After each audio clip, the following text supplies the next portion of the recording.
Mulia yang terhormat Bapak Anies Nugroho yang saya hormati rekan-rekan semua di sini. Terima kasih. Di sini saya akan memandu jalannya diskusi kita pada siang hari ini untuk membahas mengenai topik reforma agraria secara luas, namun nanti akan disampaikan secara lebih mendetail mengenai reforma agraria pada pembahasan resolusi konflik agraria di Desa Sumber Kelapok. Perlu kita ketahui bahwa sebagaimana program reforma agraria telah dijalankan oleh pemerintah selama sekian tahun ke belakang, yang mana dari sekian tahun itu telah memberikan manfaat bagi masyarakat luas atas hak-hak tanahnya.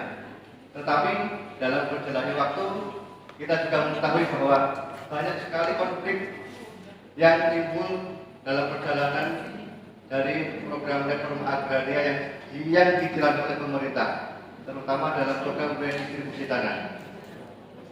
Tetapi dalam konteks diskusi ini kita akan mengaitkan program reforma agraria dengan prinsip-prinsip Pancasila seperti keadilan sosial dan kesejahteraan bersama yang mencerminkan komitmen untuk menciptakan masyarakat yang adil dan makmur. Kemudian dalam diskusi ini diharapkan dapat menambah wawasan kita mengenai dinamika reforma agraria sesuai dengan materi yang akan disampaikan oleh rekan saya nantinya. Untuk tema pada siang hari ini adalah resolusi konflik agraria di Desa Sumber Kelapok, yang mana disajikan oleh saudara I. Kadek Gengkel Dwi Utama Jaya pada sidang skripsinya. Untuk penyampaian materi akan disampaikan oleh rekan kita saudara Mirza Rashid Arifin. Kepada saudara Mirza, waktu dan tempat saya persilahkan.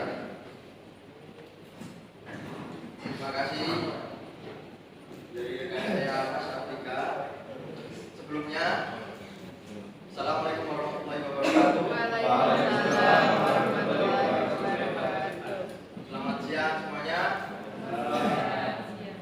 Di sini saya akan menyampaikan diskusi tentang pembahasan nilai-nilai Pancasila dari yang berjudul Resolusi Konflik Agraria di Desa Sumber Kelapok, yang mana telah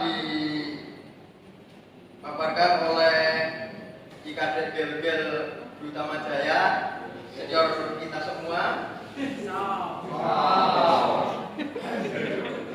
Untuk selanjutnya langsung saja. Pertama, pendahuluan pada tanggal 1 Juni 1945 dalam sidang Badan Indonesia Usaha Persiapan Kemerdekaan Indonesia, yaitu BPUPKI, Bung Karno dan Bung Hatta bersama para pemimpin bangsa lainnya mulai merumuskan dasar negara Indonesia. Dalam sidang tersebut, Pancasila secara resmi diusulkan oleh Bung Karno sebagai dasar negara Indonesia. Selanjutnya, kami mengaitkan reforma agraria dan Pancasila. Reforma agraria di Indonesia tidak hanya bertujuan untuk redistribusi aset dan akses tanah secara adil, tapi juga mencerminkan seluruh nilai-nilai dasar Pancasila yang menjadi fondasi kehidupan berbangsa dan bernegara. Melalui reforma agraria, pemerintah berupaya mewujudkan keadilan sosial bagi seluruh rakyat dan memastikan tanah sebagai salah satu sumber daya paling penting dapat dimiliki dan dimanfaatkan secara merata oleh masyarakat, terutama oleh mereka yang kurang beruntung. Untuk selanjutnya, dari kami telah mengambil 5 poin penting dalam video yang dibawakan oleh senior kita di Bang Kadek. Dari 5 poin tersebut kami kupas satu persatu menjadi 5 poin sila. Yang pertama, reforma agraria dalam Perpres nomor 86 tahun 2018 bertujuan untuk menata aset dan akses menunjukkan komitmen pemerintah dalam menyelesaikan konflik agraria. Reforma agraria yang diatur dalam Perpres nomor 86 tahun 2018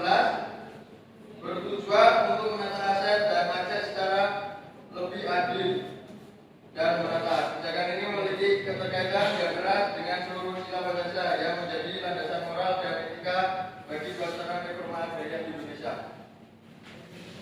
Reforma agraria diatur dalam perpres tersebut bertujuan menata aset dan akses tanah yang ada dalam Indonesia serta berhubungan erat dengan seluruh sila Pancasila. Untuk yang pertama, kebijakan mencerminkan nilai ketuhanan yang Maha Esa. Pancasila kebijakan ini mencerminkan dalam ketuhanan yang Maha Esa sila pertama karena pelaksanaannya diharapkan berlandaskan prinsip keadilan dan etika yang mencerminkan nilai moral dan spiritual kemanusiaan yang adil dan beradab. Itu yang sila kedua, terlihat dalam upaya menciptakan keadilan sosial yang melindungi hak asasi manusia terutama bagi kelompok yang kurang beruntung. Reforma agraria juga memperkuat persatuan Indonesia, yaitu sila ketiga, dengan mengurangi ketegangan sosial dan konflik terkait tanah, sehingga meningkatkan keharmonisan dan persatuan bangsa. Proses pengambilan putusan dalam kebijakan ini mencerminkan kerakyatan yang dipimpin oleh lima kebijakan dalam persyaratan perwakilan, yaitu sila keempat, karena melibatkan musyawarah dan partisipasi masyarakat. Tujuan utamanya adalah mencapai keadilan sosial bagi seluruh rakyat Indonesia. Sila kelima, yang memastikan distribusi tanah yang adil dan meningkatkan kesejahteraan masyarakat. Dengan demikian, reforma agraria sesuai dengan Perpres nomor 86 tahun 2018 tidak hanya merupakan kebijakan teknis dan menata tanah, tetapi juga sebuah refleksi nyata dari implementasi nilai-nilai Pancasila dalam kehidupan berbangsa dan bernegara. Selanjutnya, penyelesaian konflik tanah di Bali melalui koordinasi pemerintah dan masyarakat. Penyelesaian konflik tanah Bali yang melibatkan koordinasi antara pemerintah dan masyarakat mencerminkan penerapan seluruh sila Pancasila. Untuk yang sila pertama, penyelesaian konflik tanah di Bali mencerminkan nilai keadilan, kemanusiaan, dan moralitas yang berlandaskan prinsip ketuhanan yang Maha Esa dengan mengurangi ketidakpastian hukum dan menciptakan kesejahteraan sosial yang adil. Kemudian untuk yang sila kedua, redistribusi tanah yang melindungi hak masyarakat dan memberikan perlakuan adil pada 912 kepala keluarga, menunjukkan penerapan sila kedua Pancasila, yakni kemanusiaan yang adil dan beradab. Untuk yang sila ketiga, yaitu kerjasama antara pemerintah dan masyarakat dalam penyelesaian konflik di Bali, memperkuat persatuan dan keharmonisan sosial sesuai dengan sila ketiga, yaitu Pancasila Persatuan Indonesia.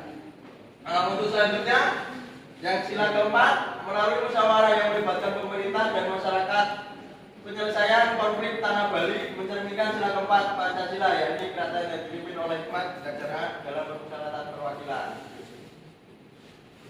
Dalam proses pengambilan keputusan dan adil, akhirnya sila kelima, keadilan sosial bagi seluruh rakyat Indonesia, diwujudkan melalui distribusi tanah yang merata, pengurangan ketidakpastian hukum, serta meningkatkan kesejahteraan masyarakat.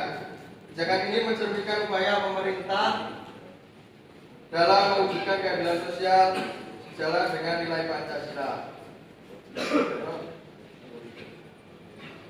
Selanjutnya yang nomor 3, yaitu penyerahan sertifikat distribusi tanah untuk meningkatkan kesejahteraan masyarakat.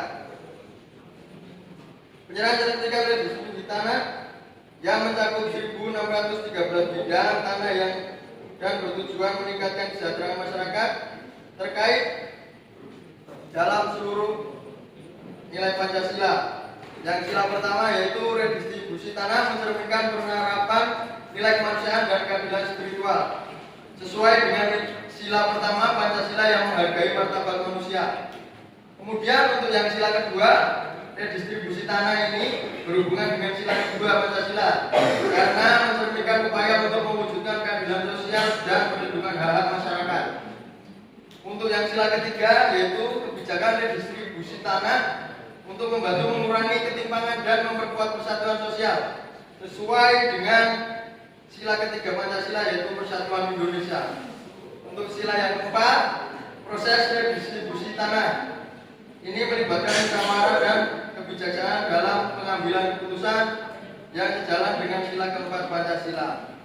Untuk yang sila kelima, redistribusi tanah mencerminkan penerapan keadilan sosial dengan memberikan akses yang adil dan merata sesuai dengan sila kelima, yaitu keadilan sosial bagi seluruh rakyat Indonesia. Diimplementasikan dengan memastikan distribusi tanah yang adil dan merata, mengatasi ketimpangan dan meningkatkan kesejahteraan seluruh rakyat Indonesia. Untuk yang keempat, yaitu memahami perbedaan antara resolusi dan penyelesaian konflik penting dalam penelitian agar apa yang diteliti tepat dan sesuai dengan konteks akademik. Untuk sila pertama kita kaitkan dengan memahami perbedaan antara resolusi dan penyelesaian konflik dalam meneliti, mencerminkan etika akademik dan pencarian kebenaran yang sesuai dengan nilai-nilai ketuhanan yang Maha Esa. Untuk yang sila kedua kami kaitkan dengan penerapan prinsip keadilan akademik dan etika peneliti, mencerminkan kemanusiaan yang adil dan beradab dengan memastikan penelitian dilakukan secara bertanggung jawab. Untuk yang sila ketiga, memahami istilah yang benar, mendukung persatuan pengetahuan dan kolaborasi akademik sesuai dengan sila ketiga, yaitu Persatuan Indonesia. Selanjutnya sila keempat, yaitu penerapan kebijaksanaan dalam penelitian, mencerminkan musyawarah yang matang dan pertanggungjawaban akademik, sejarah dan dengan sila keempat Pancasila. Yang terakhir sila kelima, memastikan penelitian dilakukan dengan adil dan bermanfaat sesuai konteks akademik yang mencerminkan keadilan sosial sesuai dengan sila kelima Pancasila.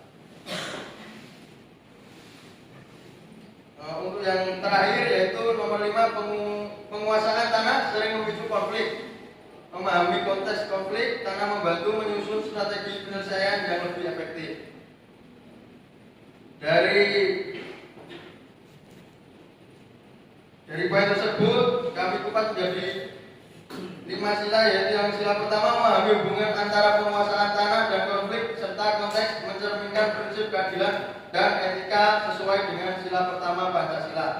Yang sila kedua yaitu mengetahui konteks konflik tanah dan merancang strategi penyelesaian yang adil, mencerminkan nilai kemanusiaan yang adil dan beradab sesuai dengan sila kedua Pancasila. Yang sila ketiga, menyelesaikan konflik tanah yang efektif, mendukung persatuan dan harmoni sosial sesuai dengan sila ketiga Pancasila. Untuk yang sila keempat, mengimplementasikan kebijaksanaan dalam penyelesaian konflik tanah melalui musyawarah, mencerminkan sila keempat Pancasila.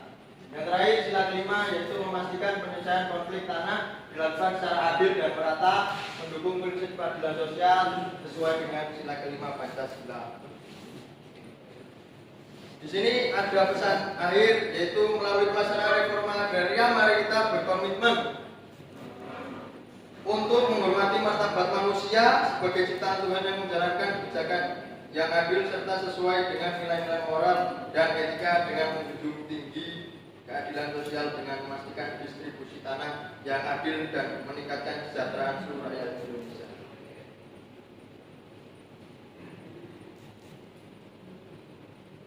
Yang terakhir ada pesan moral, yaitu Pancasila bukan hanya semboyan, tapi cerminan dari cita-cita luhur bangsa yang harus kita jaga, terapkan dalam setiap aspek kehidupan kita sehari-hari.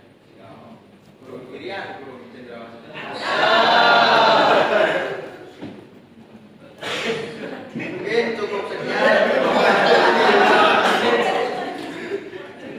Saya serahkan kembali kepada moderator.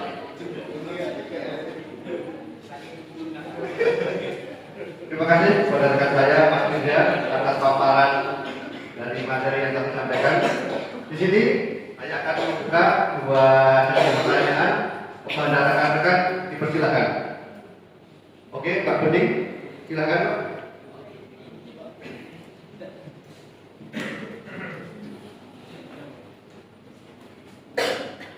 Kalau menurut saya dari tadi penjelasannya tuh udah sangat teruntut ya. Dan jadi semua poinnya tuh masuk ke dalam setiap sila Pancasila. Tapi yang menurut saya menarik di sini tuh tapi hanya secara umum. Yang saya tanyakan di sini dalam konteks reforma agraria, bagaimana kebijakan ini berupaya mewujudkan keadilan sosial dan melindungi hak asasi manusia sesuai dengan prinsip kemanusiaan yang adil dan beradab dalam sila kedua Pancasila.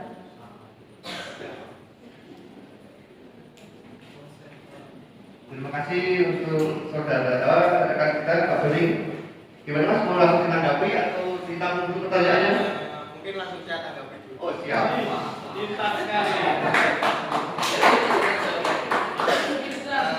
Saya tanggapi langsung dari pertanyaan Mbak Bening tadi. Dalam konteks reforma agraria, kebijakan ini berupaya mewujudkan keadilan sosial dan melindungi hak asasi manusia dengan cara mengatasi ketimpangan kepemilikan dan penguasaan tanah yang selama ini menjadi sumber konflik dan ketidakadilan di masyarakat. Reformasi agraria yang diatur dalam Perpres nomor 86 tahun 2018 tersebut bertujuan untuk menata kembali aset dan memberikan akses yang lebih adil pada masyarakat, khususnya kelompok yang paling rentan seperti petani kecil, masyarakat adat, dan mereka yang tidak memiliki lahan. Selanjutnya, kebijakan ini mencerminkan prinsip kemanusiaan yang adil dan beradab dalam sila kedua Pancasila karena menitik beratkan pada perlindungan hak-hak dasar masyarakat atas tanah dan sumber daya alam. Tanah merupakan aset penting bagi kesejahteraan dan kehidupan masyarakat, terutama di sektor pertanian. Dengan mendistribusikan tanah secara lebih adil, reforma agraria memperbaiki akses masyarakat terhadap sumber daya yang esensial sehingga mengurangi ketimpangan sosial dan ekonomi. Selain itu, kebijakan reforma agraria juga bertujuan untuk menyelesaikan konflik agraria dengan cara-cara yang beradab dan mengedepankan dialog, musyawarah, dan perundingan sehingga semua pihak mendapatkan haknya secara adil. Proses ini mencerminkan penghormatan terhadap martabat manusia dan menunjukkan komitmen pemerintah untuk melindungi hak asasi manusia melalui langkah-langkah yang adil, transparansi, dan tanpa diskriminasi. Dengan demikian, reforma agraria selaras dengan sila kedua Pancasila karena memprioritaskan keadilan kemanusiaan dan perlakuan yang adil bagi semua masyarakat, terutama mereka yang selama ini termarginalkan dalam akses terhadap tanah. Demikian sudah jelas. Ada yang mau ditanggapi? Oke, terima kasih. Kemudian untuk kesempatan yang kedua, saya persilakan kepada rekan-rekan ada yang mau menanggapi. Oke, Mas Amin. Sudah lebar di bos. Baik, saya komentar sedikit dengan pemaparan Bapak Bisa. Luar biasa Bapak Bisa telah menyampaikan mengenai sila-sila terhadap reforma agraria. Untuk pemaparan kali ini saya mendengar banyak sekali pembahasan tentang konflik agraria. Nah, saya ingin menanyakan bagaimana sih langkah-langkah yang diambil pemerintah dan masyarakat untuk memperkuat koordinasi dalam penyelesaian konflik pertanahan. Tentunya juga didasari dengan menjiwai nilai-nilai yang ada di Pancasila. Terima kasih. Terima kasih untuk rekan kita, Mas Amin. Bagaimana Mas? Kita tanggapi atau pikir-pikir dulu pusing? Oke. Ya, terima kasih pertanyaan dari Mas Laisa, menarik. Langsung saya jawab.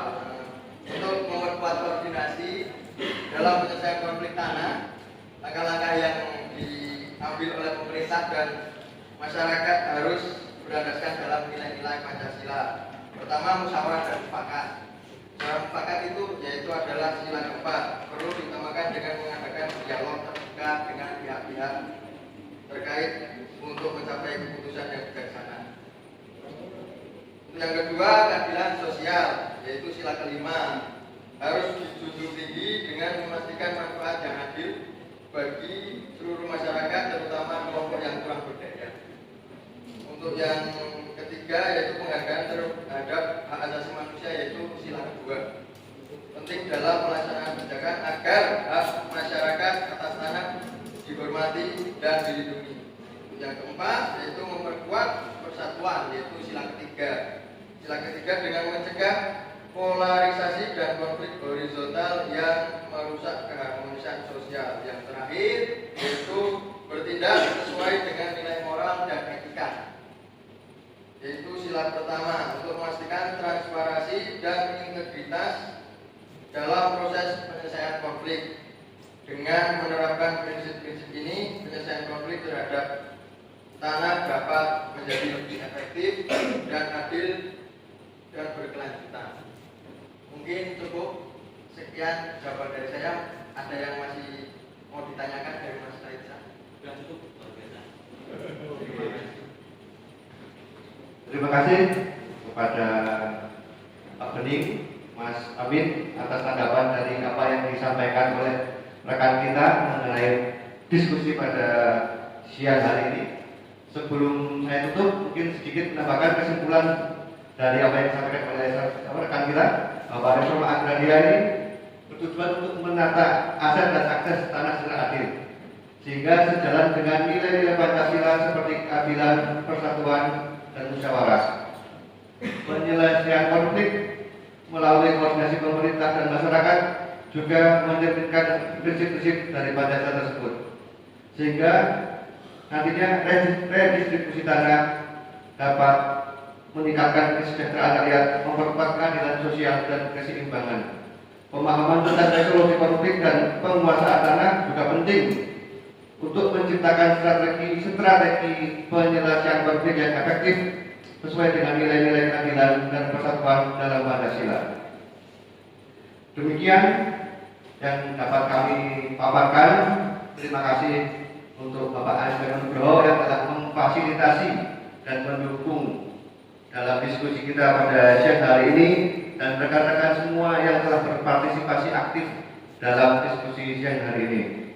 Mohon maaf apabila dalam penyampaian kami banyak salah. Saya akhiri, sekian. Wassalamualaikum warahmatullahi